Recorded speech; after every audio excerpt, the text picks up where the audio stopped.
এ যেন বলিউডের কোনো পাথর মাফিয়ার ওপর তৈরি হওয়া এক হিট ওয়েব সিরিজের গল্প।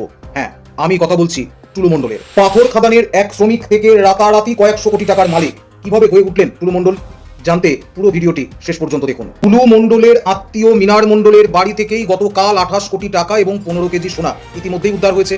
আজ নবান্নে মাননীয় মুখ্যমন্ত্রী শুভেন্দু অধিকারী প্রেস কনফারেন্স করে বলেছেন 93 কোটি টাকা ফ্রিজ করা হয়েছে টুলু মণ্ডলের অ্যাকাউন্ট থেকে। এছাড়াও আর কি উদ্ধার হলো শুনে নিন মাননীয় মুখ্যমন্ত্রীর মুখে। যেটা অফিসিয়ালি বলছি সেটা হচ্ছে গতকাল মিনার মণ্ডলের বাড়ি থেকে ব্যাস পাওয়া গেছে 28 কোটি 50 লক্ষ 47 হাজার টাকা এবং 15 কেজি গোল্ড।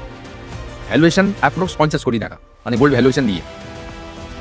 এরপরে মিনার মণ্ডল এবং তার ফ্যামিলি মেম্বাররা ওখানেই বলেছেন যে তারা ওই নিকনেম টুলু মণ্ডল, ওর আসল নাম নিজামুদ্দিন মণ্ডল লাগিয়েছে, হাজিবুদ্দিন মণ্ডল, ওনার টাকাই ওখানে ছিল।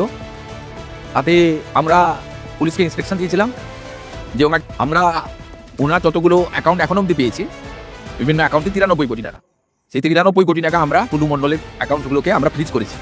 সমস্ত অ্যাকাউন্টকে নন অপারেটিং করার জন্য ফ্রিজ করা হয়েছে। এর বাইরেও ক্যাশ রিকভারি করা হয়েছে 53 লক্ষ টাকা। কিন্তু এখানেই শেষ হলে ছিল গল্পের শেষ তা নয়। বললাম না ওয়েব সিরিজের সেশন 2 করা যেতে পারে। সেটা হলো বিলাসবহুল 7টি প্রাসাদ প্রতিম বাড়ি, একটি ক্রাশার, 300 বিঘা জমির ওপর ব্যক্তিগত ফার্ম হাউস এবং 2টো পেট্রোল পাম্প রয়েছে এই পাথর মাফিয়ার। সব থেকে বড় চমক পাওয়া যায় তদন্তকারীরা যখন টুলুর গ্যারেজে প্রবেশ করে। সেখানে দেখা যায় একাধিক লাক্সারিজ গাড়ি, তার মধ্যে অডি রয়েছে, বিএমডব্লিউ রয়েছে, মার্সিডিজ রয়েছে এবং 283টার উপর ট্রাক রয়েছে এই পাথর মাফিয়ার। 242টি বিলাসবহুল গাড়ি এবং একাধিক শতাধিক ট্রাক রয়েছে এই টুলু মণ্ডলের। আর এই বিপুল পরিমাণ দুর্নীতির ওপর ক্ষোভ তুলে ধরেছেন মাননীয় মুখ্যমন্ত্রী শুভেন্দু অধিকারী প্রাক্তন সরকারের উপর।